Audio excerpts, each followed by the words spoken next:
Assalomu alaykum kuzatuvchilar. Mana yana sizlarga Qozog'iston yo'llarini bir ko'rsatay dedim. Lekin juda zo'r qilib qo'ygan. Mana shu yo'ldan to'g'ri ketsalaring Xitoyga qarab yuriladi. Qozog'istonning ichida 1,5 ming kilometr bilan Xitoyga yetib borsa bo'ladi. Yengil mashinada ham borsa bo'ladi. Yo'l zo'r. 110 tezlikda harakatlanib yurasizlar.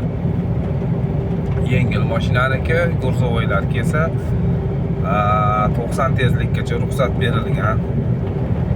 Yo'lda barcha qulayliklar qilingan. Mana ko'rinib turgan yashil narsa to'g'ridan kelayotgan odamning ko'ziga fara tushmaslik uchun, fara tushib ko'zni qiynamaslik uchun qilingan ekan. Zo'r qilingan, lekin mana bu tomonda mana bu narsalar turibdi. Qishda qorni ushaydi.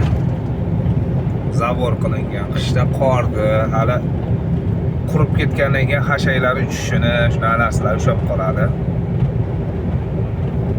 Bemalol o'zlaringning mashinalaringda Xitoyda bor aynalib kelsalar ham bo'ladi. Hozirgi kunda vizasiz rejim qilindi.